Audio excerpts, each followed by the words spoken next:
Ladies and gentlemen, welcome to Africa Straight Talk. We are Africa's unapologetic podcast that dives deep into the African immigrant experience in a unique and straightforward way. My name is Kaboshi, and we truly appreciate your continued support of our podcast. Joining me today are my esteemed co-hosts, Emmanuel Nadeau, host of Africa Mix on KALW in San Francisco, and curator of African Night, an event celebrating music and African diaspora conversations, and the one and only Kwesi Wilson, a communications study professor at College of Alameda and the host of the podcast Telling Tall Stories. The theme here is we're diving in. What's going on, divers? I am not people. Hang on, dive. I am not people. You know what that I'm a reminds me person. of? I'm a one That is person. my mother's theme. I nominated him to be the president of Africa in the Bay Area. Right? Well, if it's coming Yes. from my brother from Ghana, yes, I will humbly accept that.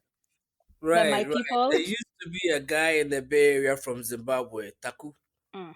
and he always talked about going to go back and become president, and we called him El Presidente. And since he Oh. left, there's been a vacuum. So now we'll nominate Nado And to Nado is stepping in to be El President. He's the people. So Nado, you don't want to be called the people. No, I want to be called El Presidente. Hey, President. That's Yeah. All what. right, Nado. That's the title that Monsieur Kwesi El gave me. Presidente. El Mhm. Presidente. Uh-huh. El Presidente. Wow. That's the French. Yes. Now to you're El speaking French Presidente. now.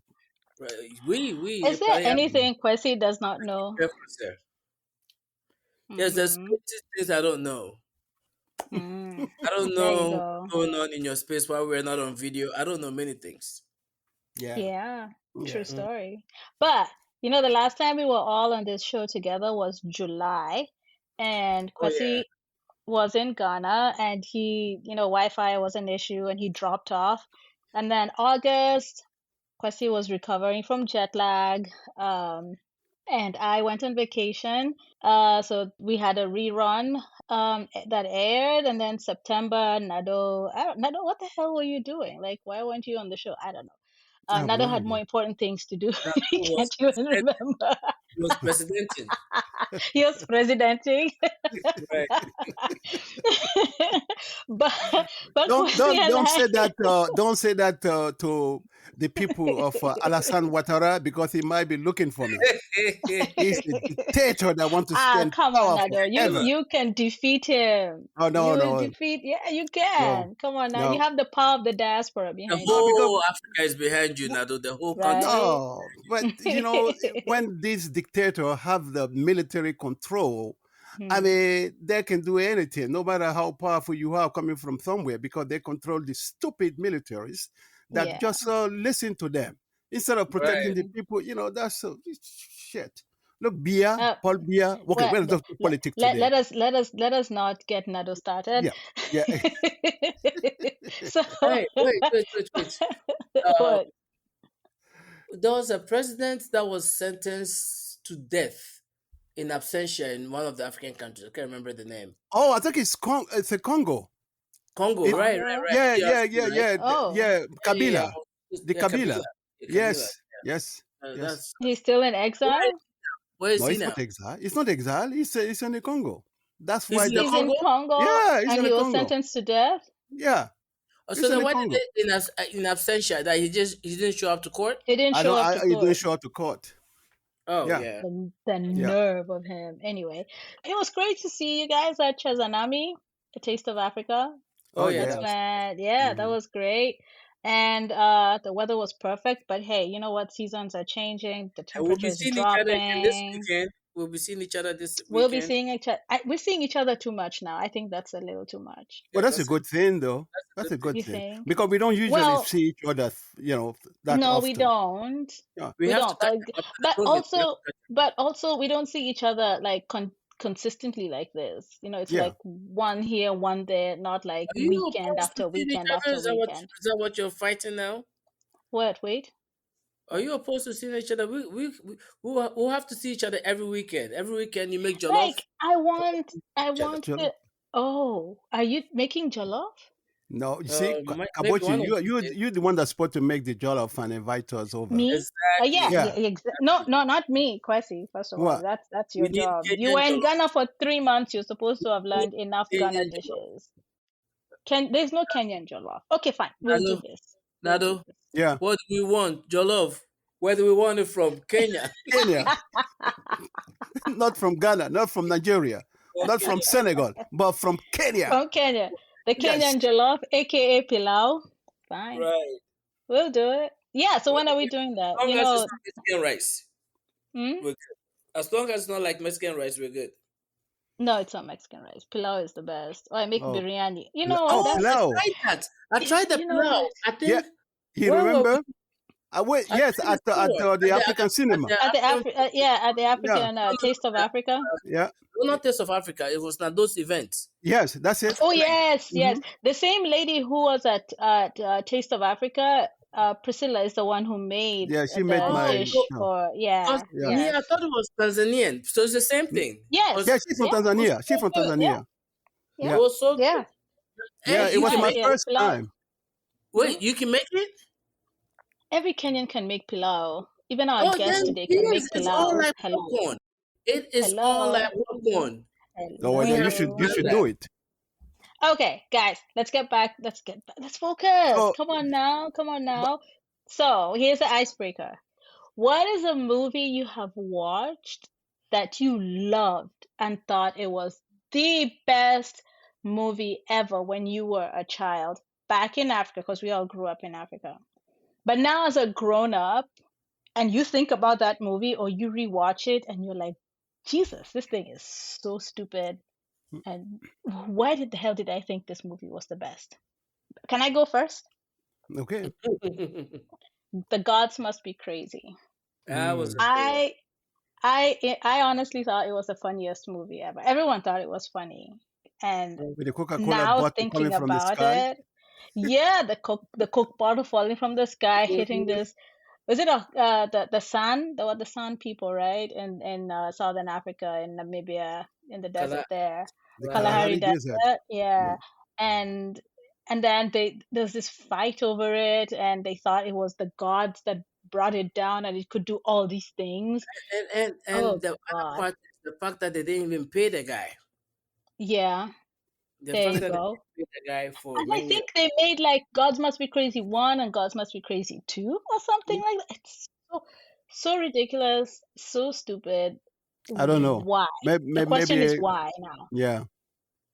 Was it even Oh, racist? It was a tad racist too. the tad, it was extremely racist, but Hmm. they just made it's just like the lampooning of Hmm. the people there and just trying to play into the minstrel narrative of black people. Yeah, And and what they made, Africa is all about. Yeah. right, and they didn't even have the temerity to reward the guy for the work that he did Mm-hmm. and died in poverty. But Nado, what would be Mm-hmm. your movie? Mine would be Tarzan. Oh yeah. Growing Uh-huh. up, we used to see in the theater the Tarzan movie. This white man among all these black Mm-hmm. people, Mm-hmm. and Saving us. yeah, and I mean, lion is coming, and then all the black people are running away, and these black people have been living among the lion forever, Mm-hmm. and they heard that this Yeah. white man he will come and confront the lion and just take the lion, turn his head down, and all, He's and the hero, right? he's a hero, and all these black people will bow to him.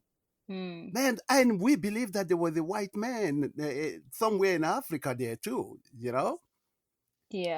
until Yeah. I Yeah. find out that it was very stupid and racist. Yeah, and what was that thing he was doing? Yeah. What was that? What was that?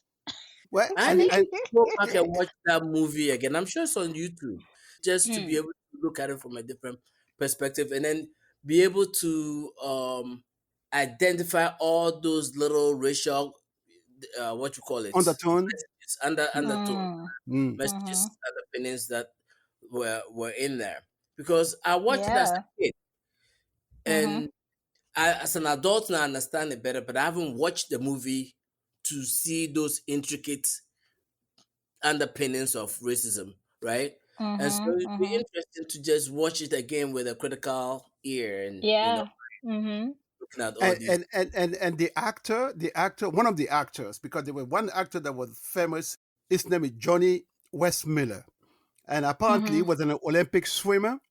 Hmm. That's Uh-huh. how they use him, because he'll be swimming in all these rivers in In the Africa, dangerous in the rivers with dangerous river, crocodiles. things like that, because the guy know how to swim. Of course, the swimming pool was in Hollywood backyard. Of course. Of Hollywood, course. It was a green screen, Hollywood wasn't backyard. it? Wait, so did And they ever shoot the movie here in the US? oh yeah, many of this stuff is a backyard. Maybe our next guest probably going to tell us that, because it was the Hollywood backyard. They set up the studio there, and the prop, everything is there, and the guy just goes swim, and then they put the backdrop and things like that. Mm. Johnny Westmiller, apparently they say he became crazy. Oh. And his old age in Hollywood, he Mm. became Mm-hmm. crazy, and he was in a not asylum, but he was in one of these places that they put the A Mental. crazy mental people. health. Uh-huh. Yeah, mental hospital. And they say that Mm-hmm. he used to come out of his room, and he used Mm. to do that scream. The sound. Really? Whoa, that sound, and he beat it high, Oh, and he was wow. spitting all over the place. Apparently, Wow. That's the only thing he remembered, right? Oh, I that's say, well, terrible. maybe that's because of our That's the ancestors' curse. curse. Yeah, Yeah. yeah. You know how people don't let you slide, man. Oh no, no, no, Okay, no. Kwesi, Oh how my about Let God. you? you, Percy, let what's you what's ride yours? them. What's your Kwesi? Mm-hmm. Mine, Mm. mine is, you already know. Mine is these nativity stories, and this every Christmas Mm-hmm. will show Jesus being born and all this other stuff. Uh, Mm-hmm. and then growing up to see that this is all a fairy tale. That's the whole thing that I Oh, the have. disappointment. A disappointment. I actually, even as a child, I was in, Mm. the nativity plays and stuff. Mm. Yeah, weren't You we all in it? I was a little drummer girl, aka boy. that, look, I was one of the Uh, three wise men. I only had one line in the play, and even now I struggle to remember my The line. wise man. I wasn't one of the three wise men. I was one of the shepherds Oh, sitting somewhere where the three wise men asked the question or something. And when you uh-huh. think about it, you think about the fact that Barry was 13 years old, Mm-hmm. and I think Joseph used to be a pothead. I think Joseph used to smoke some good kush. And the reason why Joseph smoked some kush, first of all, he was 40 years old, married to a 13-year-old girl. And the 13 But year that was old a culture. Uh-huh. the 13-year-old girl tells him that she's pregnant by somebody and the person is in the skies. And then he goes to sleep at night, right? Because he's Mm-hmm. probably unsettled by this whole message about the person being in the Yeah. sky, like The, uh-huh. they tell you the person is in the sky. And then Uh-huh. when he's asleep, this is why I know he smoked kush, because he was asleep. A bright light comes into the room. An angel comes into this room. She is not lying, it's true. And he goes along with it. Kush has been around for a long time. For a long, long time, yeah, clearly. yeah. Clearly. But oh man, that was a good one. Let's bring our guest. Last month's episode, we did touch a little bit about entrepreneurship. I think Kwesi said something about the African economy is about entrepreneurship, right? People make businesses for themselves. So today's episode is we are going to talk to an entrepreneur, and he's a cinematographer with his own creative agency. And that guest today is Roy Wanguhu, a visual storyteller at heart, and is the founder and creative director of Elewa Media, a creative hub that brings bold ideas to life. Roy has traveled the globe creating compelling visual pieces for both big and small brands, from Google to Nike to rising entrepreneurs. What started as a passion for cinematography grew into a mission to help others tell their stories with heart, purpose, and stunning visuals. Welcome, Roy. We are so excited to have you on our show. Thank you. Thank you for having me. I should have you do this intro every single time. Thank you. Thank you Before you get much. into a meeting, you just like, and Kabushi is going to do the intro. And then I Right. come in after that. Yeah. So we're going to start from the very beginning. What where where did you grow up? Yeah, and what led you into cinematography? I grew up in Eldoret, Kenya. That was, Mm. that's what I call home. Spent time, Mm-hmm. most of my life there. Mm-hmm. Balance between that and Nairobi. But after high school, during high school, I was still passionate about cameras. And after high school, hey, if you want to explore more about films, where do you go? You come to, California. But my main goal of coming this way was I've always been curious about cameras and Mm-hmm. how to get into the industry. So, filming from documentaries to all that. Mm-hmm. And that led me to be in this space.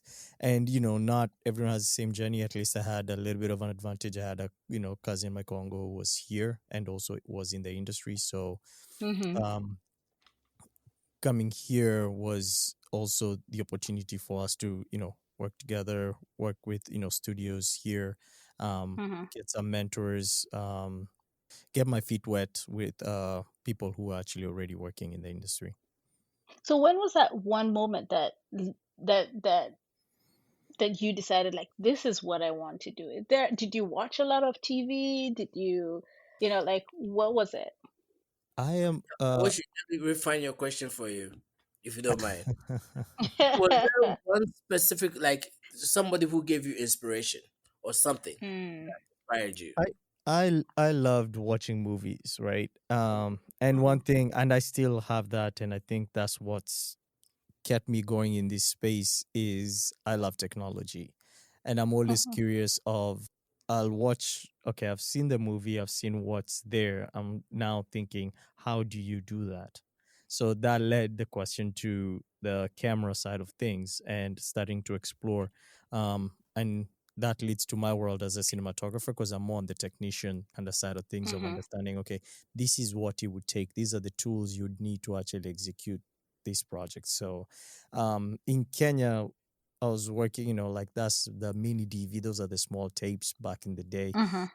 Yeah. Trying to figure out, okay, how do you use these tools? How can you be able to get from tape, computers there at that time? Everything was still young compared to what you're seeing in the movies. You're like, they must know something better than what we're doing right here. You know what I mean? Yeah. And that's just me in the community that I was in. So that curiosity is what drove me to more digging into it and looking also for the technical in the industry, which is now the camera side of things. Okay. Right. Mm. Yes. So, did you grow up in the VHS era Yep. or DVD era? VHS. VHS. So, VHS. Oh, which was interesting because that was the splicing era, right? You know right, how they used to use two decks, and then right. you cut stitch together to be able to play. Mm. That's it. That's the era over there. And I But that was remember Kenya. growing up But here it's different. Here was different because when I came here, it already started switching to at least mini DV. mini DV. So we were still on tape, Mhm. but it Mhm. wasn't VHS. Right. I remember when I was growing up, VHS was the thing, and then there are only few people who had VHS, right? Exactly. And so then we all go to whoever had the VHS's house and watch movies. That's our movie theater. Before we didn't go to movie theaters. We had movie theaters, but we couldn't afford to go. Because we were limited, People, huh? well, not limited, Mm. but the movie theater, the people always scream and talk throughout the whole movie, so you don't hear anything. And it's just Wait. mostly Yeah, showing of course. so so Chinese movies. There's no dialogue because Nobody could hear Mm. it. They're talking throughout the whole time and screaming, And punching, punching. they bring their food. No, Everybody but so eating for mango, Kenya, throwing that for Kenya around. was different because you had I'm trying to remember the name. Kabashi might remember. Which Was one? it the movie? It was the movie show like the little neighborhood kind of Oh movie yeah, they setup. had those ones. Like Yeah, I it never was went to like them, but yeah. $10 or whatever. Like you'll go to And they Mm-hmm. have different corners. Mm-hmm.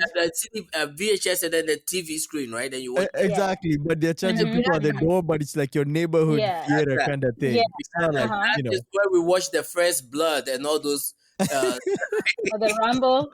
and the Rambo, man. Van Damme movies. I think right now I would love just to be outside and listening to the commentary from the people watching the movie. So Yeah, yeah, Because you can't show any other movie but action. You yeah, know, Yeah. because nobody else is going to watch True. anything else over Yeah, there. They're just going to see people getting shot. Rambo. so yeah. Rumble. I'll be That, back. that was before the African cinema. So I mean, everything that we used to watch was coming from Europe or somewhere there. Yes, Mm-hmm. yes, Yeah. yes. And a little funny thing that happened. I have an uncle. So one Mhm. day I invite him. I said, "Let's go to the movie. Let's go to the movie." He said, "Okay, let's go." So we got there. He said, "Well, will they let me talk if I get to this movie?" Because that was a very nice neighborhood. People do not go to scream in the movie and things like that. So Mm-hmm. I said, "No, this theater you cannot scream." He said, "Well, if that's the case, no, give me the money. I'll go get the coffee. I'm not going inside," because he wants to What? go in there That was, and talk. oh man. So, Oh my Nado, God. Yeah. Nado, Yes. um, we in Ghana we had in the 60s this guy called Bob Cole. They Hmm. had I Told You So movies. They had this guy called Kawansa who did Love Brewed in an African Love Brewed in an African Pot. Mm. Um, he had also several other movies Mm-hmm, that mm-hmm. he made.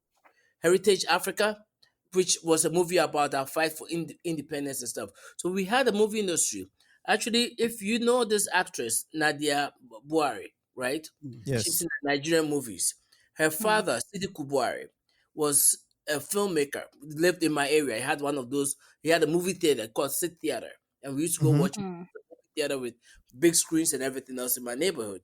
Yeah. So they had that. It wasn't something that the government or successive governments really felt the need to invest in or put their weight behind. Mm-hmm.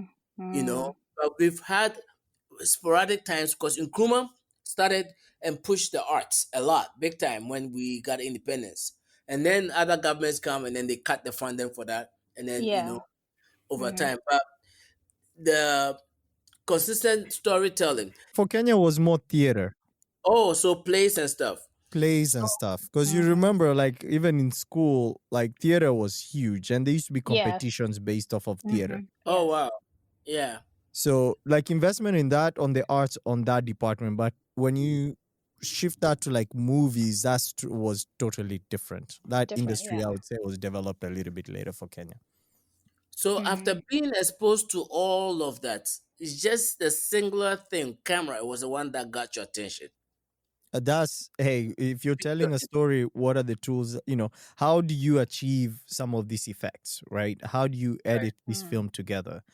How do you tell this story that you're watching? Because you can tell you're moving from one scene to the other and all that. So Mhm. that was part of the curiosity of I want to be the one who's actually behind the camera for that.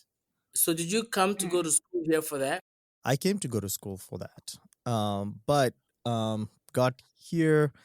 I chose, I'm more of a hands-on. I know myself. I'm more of a hands-on learner, right? So Mhm. as I was taking classes, I was also applying for just, looking for people working in the industry just to be an apprentice. So I went the apprentice route, which Mm-hmm. took longer working for studios than going. I still had the idea I'm gonna, finish all the classes and then go to film school. But at that point, I was already working. I was already in the industry. I was already going out and shooting. You know, just building the relationships and also learning from people who are actually doing it for a living. So they're shooting the commercials or they're already working on set. So that was more my style of learning. Um, and later I started, just taking classes and realized, okay, classroom is very theory, but when you're outside and you're in a situation that you need to adjust something, that textbook is not going to teach you. You Yeah. leave My that in the final Mhm. classroom. my final question, and I'll see the floor. What was your first feature movie that you shot? Hmm. And how many hours did that take? Good Yeah, those take question. like Yeah. a month. I'll be honest with you, my first feature was in Santa Cruz. I don't think actually that Mhm. movie ever saw the light of day, but it was the longest movie I ever shot. Um, but like the difference becomes, and that was because of vision, right? So sometimes you get into these projects and you're all signed on, but the director starts adjusting the script as you're about to finish and adding more scenes, so it or just kind of moving the film to a different direction. So Mhm. that Mhm. took us a month to get done. Um, wasted time for all of us, but it was good experience for the whole team. So like the AD, the producer, um, and a few other crew members. We still talk, we still collaborate on other projects. So I wouldn't say it was a total bust, but at Mhm. least there's something that came out of that. Um, Mhm. but for my other ones, and then I've done a ton of short films, but we have one actually. I have two on Netflix, on Amazon right now. One of them actually, you probably know, Bolaji directed one of them, but the writer was a different writer. So I got signed on as a DP, and they were looking for a What's director. DP is a director of photography. okay? Hmm. So it's cinematography. All this is language based off of where you are. So Europe calls it something different in here, but it's the same title. Um, just director of photography is it's the main head or the leader of the department that involves lighting and camera. So anything that falls under that department is under the director of photography I see. or the cinematographer. Hmm. So yeah, that one we shot it in that was actually a series. We shot it in San Jose. Um, Rented a torn down Sears store that was multi-story.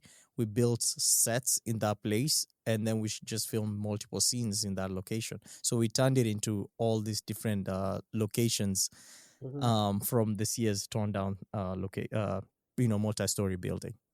So Nice.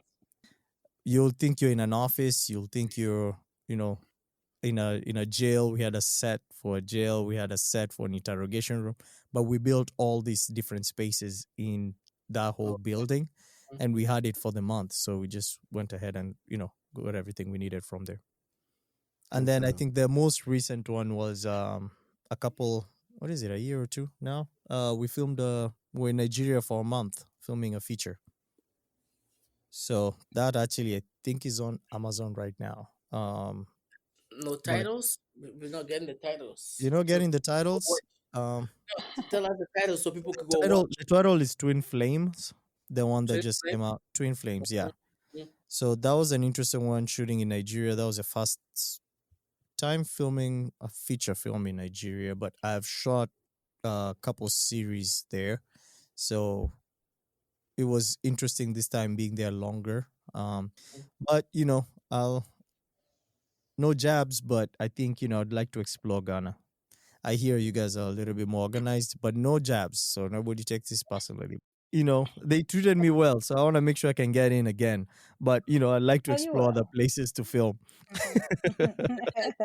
The my curiosity is, isn't Nigeria's movie industry more developed, advanced than Ghana? Yeah. I think, So, Mhm. but that's a thought process. Like or is it the getting the licenses or permissions and permits and stuff like that? Is that what I can't get? What a made it lot of different a for lot you? of filmmaking is about.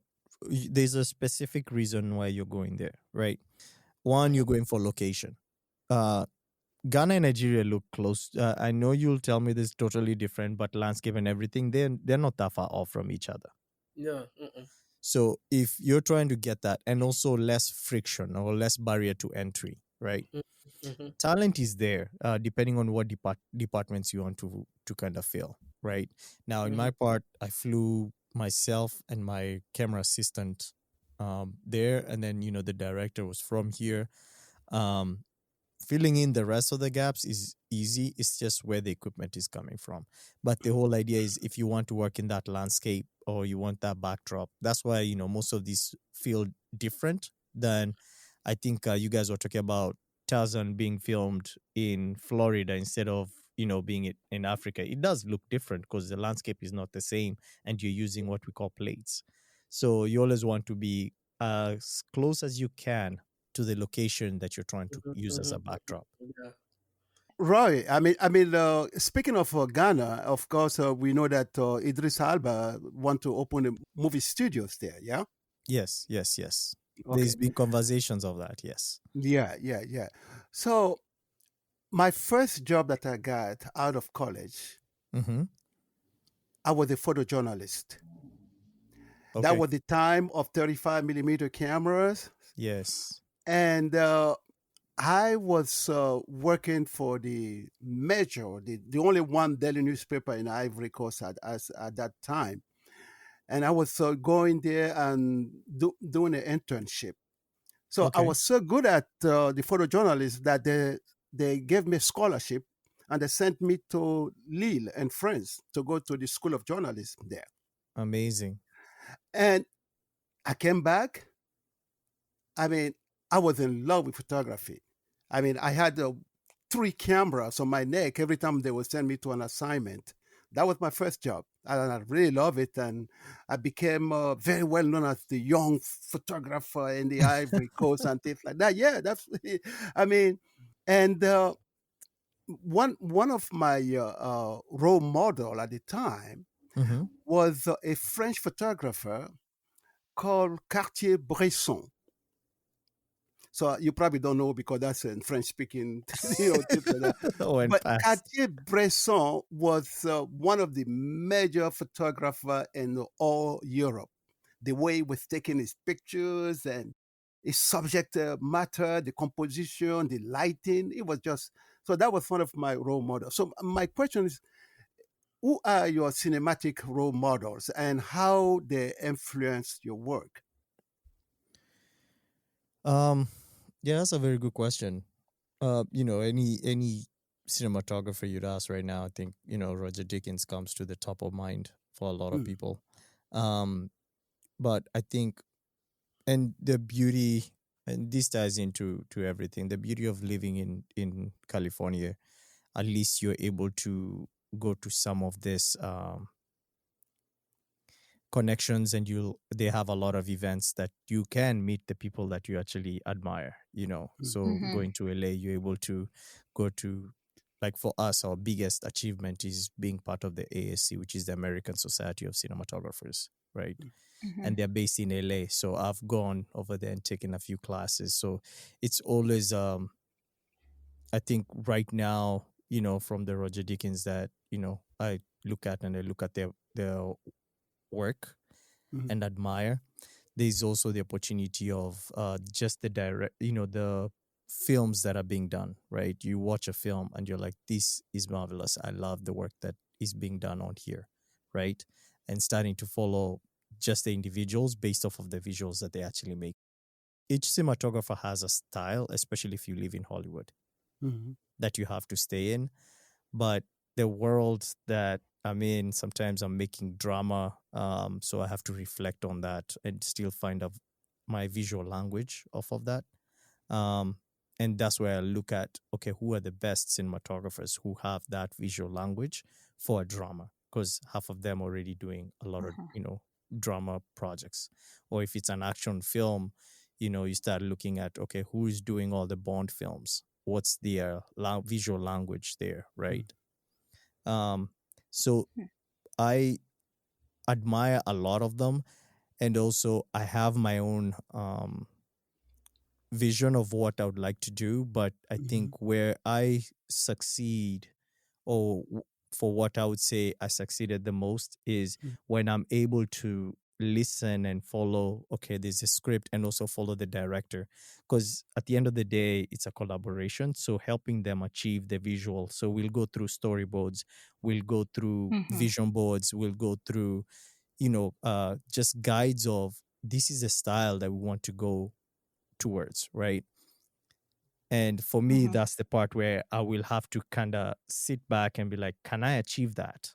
How do they achieve that? Back to the question at the beginning, right? How are they making this look the way that it looks, right? So for me to give that director that visual that they wanted, then that means as a cinematographer, I succeeded because I made them Yeah. succeed in the project that they're trying to make. Yeah. So, That's. so that means that the collaboration work plays a very A important role very, very in important your role. process. Yeah. Okay. Exactly. So I like to be in a position of being challenged, right? So it's, hey, what's the latest film from the vampire movie? Sorry, it's disappearing from from my mind. The Oh. vampire Director movie. from the Black Panther, he did the vampire movie. The Sinners. Sinners, right? Mm-hmm. Sinners. Yeah. Yeah, Sinners. Oh, look the at black vamp. Sinners. Okay. Yes. Yes. Yeah, Uh-huh. exactly. If you guys haven't seen it, it's visual, visually it's amazing, right? But also the tone and the style that's done visually is totally Mm-hmm. different, right? So Mm-hmm. the cinematographer had to kind of work to understand what is a visual style for this project based off of the script, based off of the director, to make sure I can achieve and also accomplish that goal, right? Mm-hmm. So as much as, yes, I'll sprinkle my style into this, but at the same time research, being technical, understanding what tools would I need to execute this. I think that's where, as a cinematographer, that's the strengths I bring to the table. You are listening to Africa Straight Talk, your go-to place for African immigrant experience. So speaking of cinematography and all this, now let's talk about your agency. Um, what led you to start this creative agency there? Elewa, first of all, what does Elewa Media mean? What does Exactly. the You word have to ask Elewa mean? that question first. El- Elewa. El- We say Eloa, that it's a Nigerian kind of no, word. I know Okay. Nigeria has their own word, but I Eloa is see. a Mm, Swahili word, meaning to mm-hmm. understand. To Yeah, understand. So what does it? yeah. What inspired you to start that?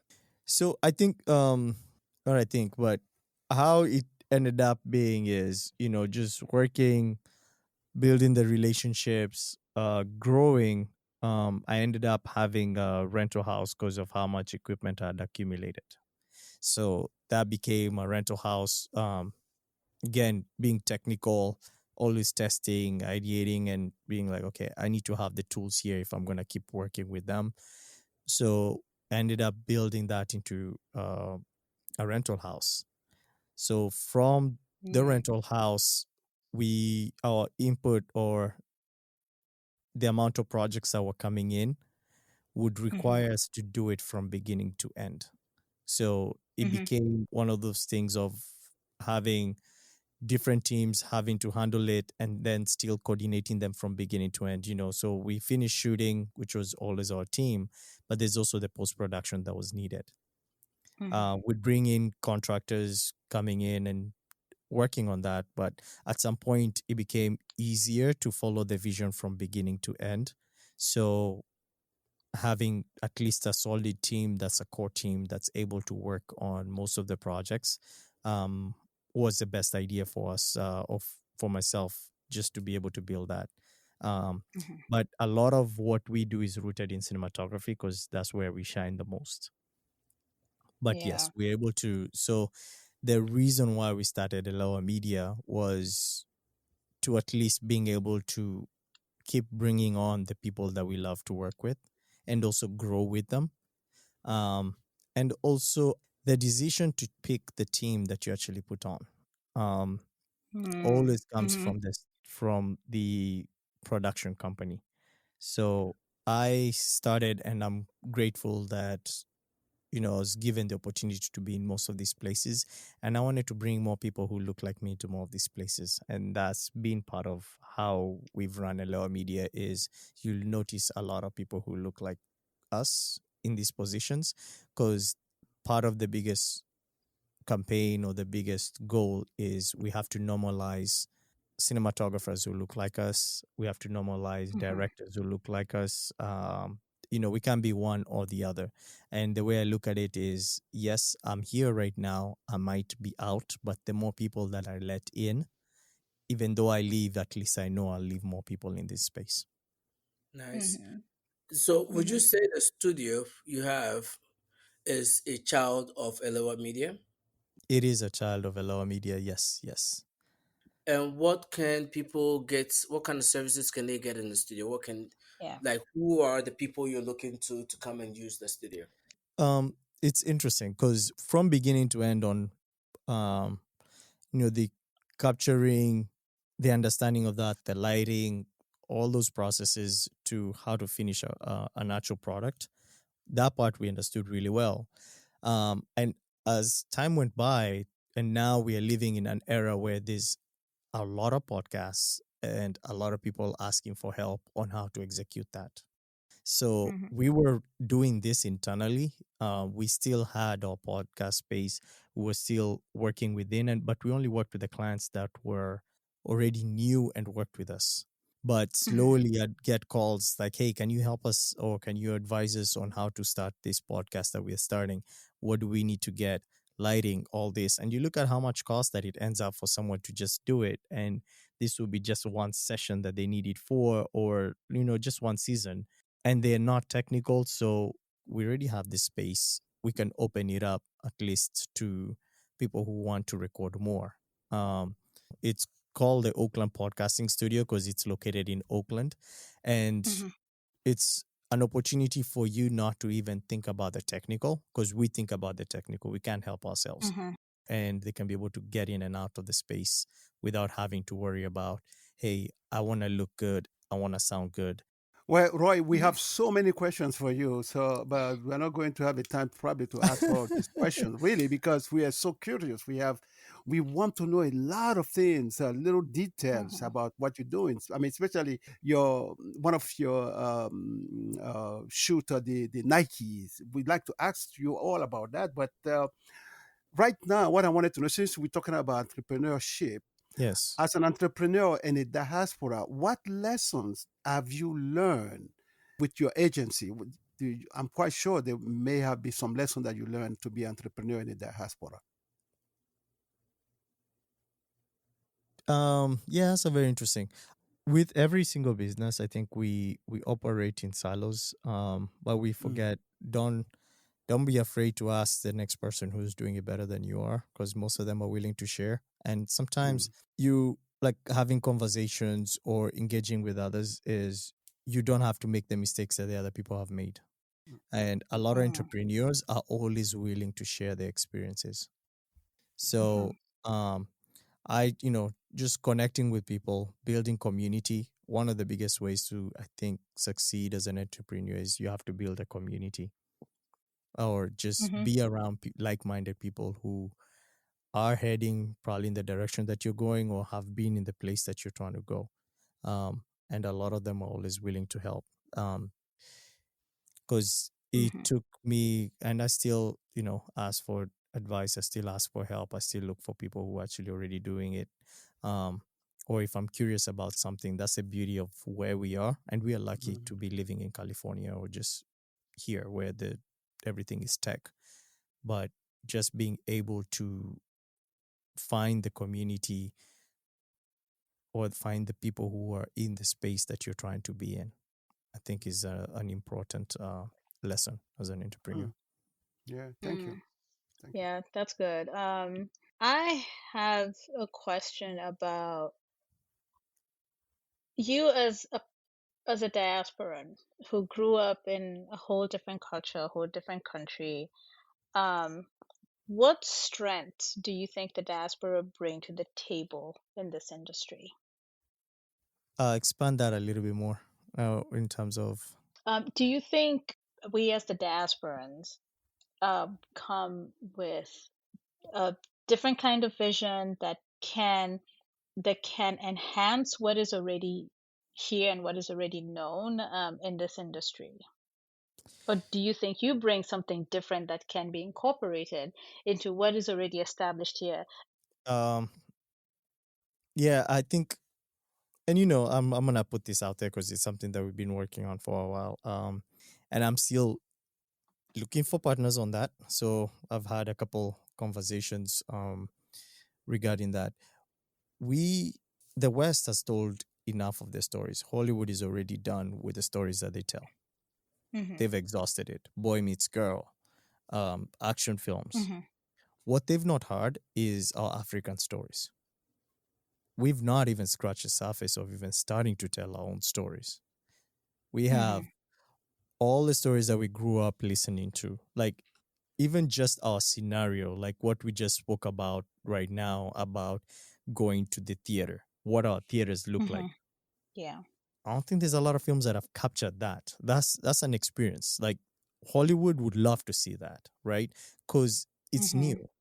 There's a cinematographer who did a Mexican film about a maid, Mm-hmm. and it was winning awards. That's not anything new to any African. We all grew up with, Mm. people around us who assisted us, but they were part of our family, right? Yeah. So I'm using that as an example because that exists. But the fact that it was a foreign film that was done and he was winning awards based off of that, but he told a story based off of his point of view, being, Mexican, and that's how he grew up. I'm taking it back to us as Africans. And Mm-hmm. one of the biggest things I would love to do is writing workshops back home where most of our stories are told from our perspective. Like you ignore Hollywood exists and you forget that you're trying to be in Hollywood and you write it as if you're writing it, nobody else has ever seen it. Like stop copying Mm-hmm. the story arc that you've seen in the West and do your own. Um, Mm-hmm. as much as we laugh about like Nollywood and all this and Bollywood, they do their own kind of structure. That's where we need to, but also telling our stories from what our grandparents told us, right? Our great great Mm-hmm. grandparents, or all these myths. We can even write our own version of a Game of Thrones, but not the Game of Thrones, but we built our own characters based off of where we are from. Mm-hmm. Yeah. That's not done yet. Like Hobbit, all this stuff, they've done their own kind of stuff, but Yeah. we can't say we've even scratched the surface of any of our stories on our superheroes. We have a rich, rich, rich history. I was Mm. just thinking about it this morning or yesterday or so, that as Africans, we've gone through every system of governance, right? We've gone through the Mm-hmm. dictatorship, we've gone through democracy, we've gone through socialism, we've gone through, many of us have experienced different form of governance, had different experience, have different stories to share about our experiences, Mm-hmm. right? Yes. Um, Mm-hmm. one thing could be Afrofuturism thing, that this is a whole thing. Mm-hmm. That's one. Mm-hmm. The other thing that Roy was talking about, which is I forgot exactly what he was talking about, but the thought that came to mind, about the maids, yes, the thought that came to mind is even how we willingly, somebody in a village will give their child to go serve as a maid somewhere, right? Mm, yes. In a city. And that didn't come out of nowhere. That Mm, came out of the indigenous slavery that we had within the African context, where people Mm-hmm. used to pay debt with their because the whole concept of, even when they talk about slavery, and people say, "Oh, but slavery was in Africa already." Even our version of slavery is not known to the most of the people outside Africa. Mm-hmm. Even a lot of Africans don't even know what our indigenous slavery was like. And this is a story Yeah. that's never been told.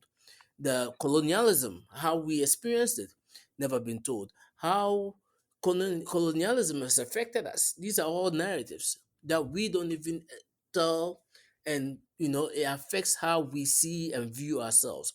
If you yes. look at Western narratives, there's always a protagonist and an Mm-hmm. antagonist, and then in every story, the American becomes the victor who ends up solving the problem. In Yep. our stories, we don't even we have religion or somebody other than us. But the Mm-hmm. point is, Americans get to see themselves as people who are capable because of the stories they tell about themselves, Yes. right? Yeah. We don't get to tell our stories about who we are. We don't even know who we are, right? We're chasing after someone else's shadow Mm-hmm. in everything we do. Mm-hmm. And so, what do we bring to the table here, or what advantages we have? We have all these stories that can be told. I think the future of film, to be honest with you, is Black people's stories, because that's the Mm-hmm. most untold story in the world. But I had one last question, and I'll leave Yes. it. Leave it. Like No, Quincy, ahead, no. Mm-hmm. looking ahead, right? Yes. Where do you see your business in the next few years? Where do you see yourself? What's next for you, Roy? Well, you know what? I want to add to that so that Roy can answer those questions at the same Mm-hmm. time. Roy, what do you think about the AI that is really invading cinematography and all this sort of stuff? Going back again, I love technology, right? So I've Mm-hmm. been digging deep into AI. Actually, I spent the whole week. This week is Tech Week, so I was actually in San Francisco all week on all these different tech companies that are actually developing tools for AI. Um, Mm-hmm.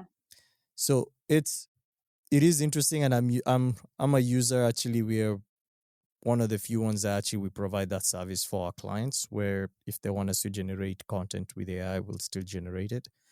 Since we already understand the medium, we already understand how to use the tool and make it better. We are creating AI content at this moment with a lot of companies. But the side that I come on is I know this is not gonna go away. It's gonna be part of our toolkit, and that's how I'm looking at it as. It's reshaping our industry, of course, right? It's enhancing our storytelling, but it won't replace the human touch. It won't replace how humans operate. It will fill in the gaps. Right now, what you have is there is a lot of hype because they have to create the market share. They have to make sure everyone knows about AI and what it can do. Um, can it do everything that they're promising? Not yet. Will it get to that point? A few parts will, right? Like voice generation, like this call, probably I would have, we're doing it remotely, so you can't see me. I would have, with a good trained model, I probably would have had it do this call with you guys and answered it, right? Damn. I Um, should do the same. Uh-huh. it is a scary Hmm. space, and the But it's reason is fascinating security. at the same time. I Time. am Yeah. loving it all the way, which is Yeah. kind of interesting because half that I hear is it's gonna take my job, but I'm still Mm-hmm. enjoying it.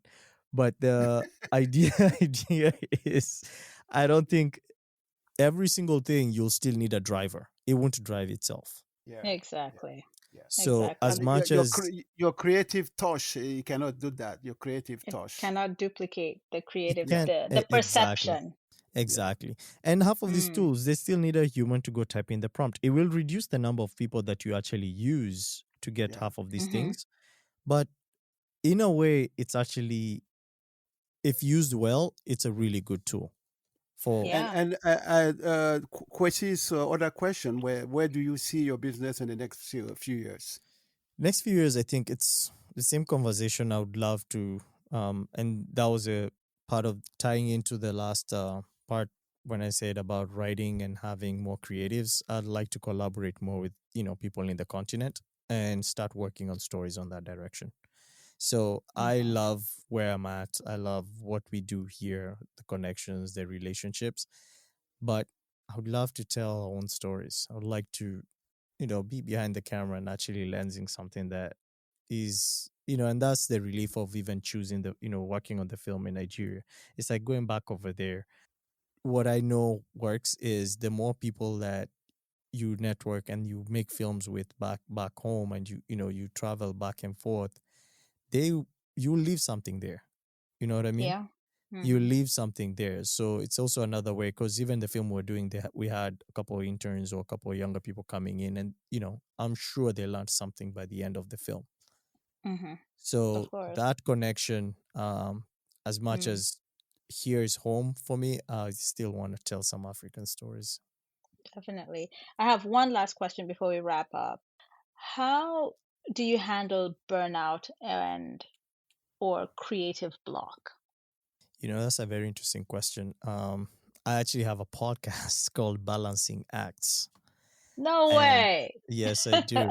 Yes, I do. So, and the whole podcast is based off of that. Having a studio and a rental place, a lot of filmmakers will come and we'll sit down and we'll have these conversations, because they're looking for an outlet. Especially COVID changed a lot of networking, how Yeah. people network. But Yeah. we kept our space and we kept it open. So a lot of people, not during COVID, but like, once things started opening up, people still had access to come in and, we'd sit down and talk and they're like, man, it's stressful, slowing down, not knowing what tomorrow looks like, and not having a community or having people to talk to. So our office became more of that safe space to come and have these conversations. And one thing that I realized is I'll talk to one on this side and another one on this other side, but they don't communicate. And social media does not help in any of these conversations because we only post snapshots of our best times. Yes. So other filmmakers or other people looking at it, they're like, man, but this other person is always working, living life at its best, and I don't have any work. They're also going through the same thing, but how they're trying to show you is they're okay, but they're really not. But when you talk to them directly, you're like, yeah, I thought you were doing good. It's like, no, I'm hurting. But long story short, now the Balancing Acts, the podcast, is basically we navigate through the creativity, the passion, which gets us into this space. The creativity is what keeps us working, but also the resilience. So different people have different ways. Some of them do yoga, some of them do silent retreats, just to be able to balance all that. But what I'm doing with the show is having these conversations with filmmakers so they can share their notes, share what helps them stay balanced and how they able to stay creative, because 100% burnout is real. I'm lucky to have at least two boys and a missus who we're able to, at least I can leave work at work, and when I get home, it's a whole different conversation. Like it's as if their day, it's their day, so that's helped kind of build that, and finding shows and finding other avenues that are still creative, but they're not my day-to-day work. Yeah, that's great. I love that you have all these boundaries. That's very, very important. Something that we've talked about a lot on this show, about creating boundaries. Roy, really, thank you. Thank you very much. How can someone reach you? We know say Elewa Media, or Elewa my Media. Instagram, I'm Roy, Roy Wanguhu, Wanguhu, and that's on Insta. That's my handle on Instagram. Or just follow us at Elewa Media, ELEWAMEDIA. And then our website is the same. It's www.elewamedia.com. That'll be our website. All right, thank But you. we're always looking for collaborators and having these conversations. Again, it takes a village. Yes, and any one of us should take him up on that. So see where the synergies are and see if we could all get to work together at some point. Absolutely. Exactly. All right. This has been Africa Straight Talk. I, along with Emmanuel Nado and Kaboshi Imbukwa, truly appreciate your support. Reach out. We love to hear from you, your thoughts, and keep the conversation going. Find us wherever you listen to your favorite podcast by searching Africa Straight Talk. And of course, spread the word. Tell a friend or 10 about us. Interested in sponsoring our podcast or being a guest or on our show? Email us africastraighttalk@gmail.com. Until next time. Thank you for listening to this episode. We invite you to check back here for our next one. In the meantime, be safe, be well, and love one another.